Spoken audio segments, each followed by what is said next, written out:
Hey there again. We'll start this week's market update off with the load board posting. Saw 8% increase in those. I'd like to think that we can continue on this trend and be above this trend line coming here into the first of the year as February as well. Keep things moving even in the slowest parts of the year. Let's see here. Quite a bit of loads moving here in the central United States, in eastern. Diving into those a little bit more, there's quite a bit of building material being stockpiled.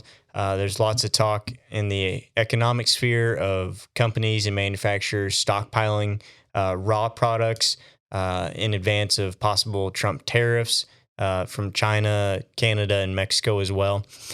So there's concrete, grain. We've been seeing a little bit more of that stuff moving around, probably stockpiling that stuff. As you can see, the South and the West saw a pretty big decrease in the number of loads. I'd have to say a lot of the manufacturers, you're really in this northern region around the Great Lakes. There's a lot of transportation, barge traffic, shipping containers that happens there. Pennsylvania, of course, the steel country. A lot more consumers of the raw materials manufacturing in those areas as opposed to out here in the West and South.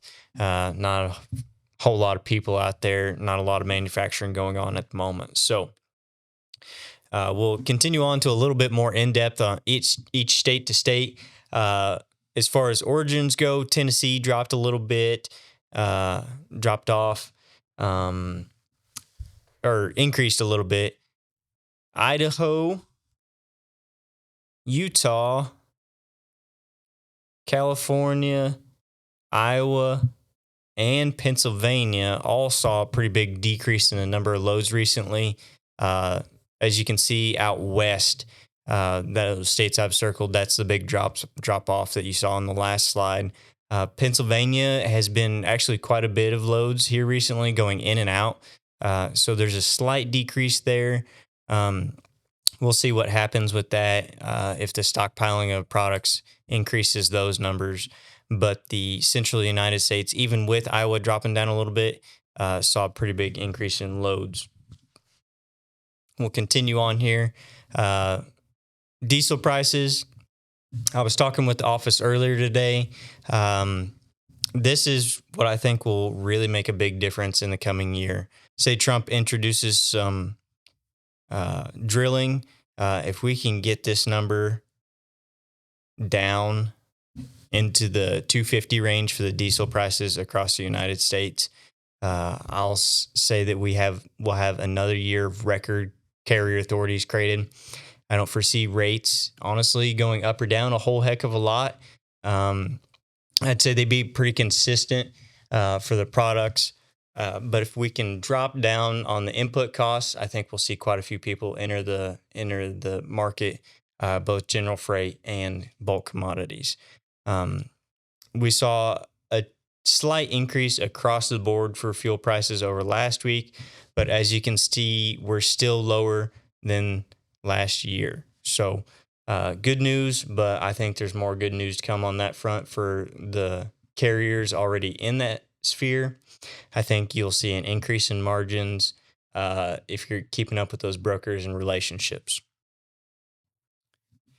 As you can see here, I wanted to go over road conditions a little bit. We had a big push last week. Kansas City was a disaster. I see that coming again as well, especially with this freezing rain down here come the end of this week, into next week. Those southern states don't know anything about road salt or driving in the snow, so I think we'll see a lot of slow traffic and wait times, things like that. So be careful if you're headed south as well. Montana's having a big one. I know there's not a whole lot of freight on the board in that area, but still be careful if you are coming through that area. A little bit ago, I was talking about the corn and soybean prices, commodity prices, and how that affects loads. As you can see here, our corn production has gone up pretty consistently. Had a little bit of a drop last year, but our ending stockpiles at the end of the year has pretty consistently increased.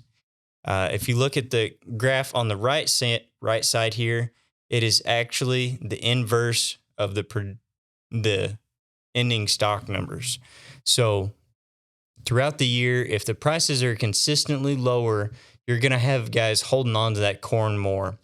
What this is telling me is there's a lot of grain, like this graph here, in bins on the farm. It's not moving very far. It's not being used. Prices are quite low at the moment. So hopefully we can find some outlets for that grain. That'll definitely help if there's more demand for carriers with that grain moving. Soybeans is the same story. So the price per bushel is inversely related to the ending stockpile. So for you carriers that want to move this product and get paid to move this product, you want to see as little ending stockpile as possible. All that grain is being moved as soon as it's out of the field, bouncing around, going to different meals, products, exports. And when we see a lot of products staying in the bins, I would say that our demand for the carriers goes down. You can see that a little bit here. Grain was moving quite a bit from what I saw, but the rates decreased a little bit. So we'll be watching that here in the weeks to come. Fertilizer saw a little bit of an increase. There in the south, I'd say we had some warmer weather, so could be some stockpiling as well from larger companies getting ready for spring, want to get it before prices increase. And then feed ingredients pretty steady there. Saw a 2% decrease from last week, so not a whole lot to speak of. And that's all we've got for this week. If you have any questions, please let us know.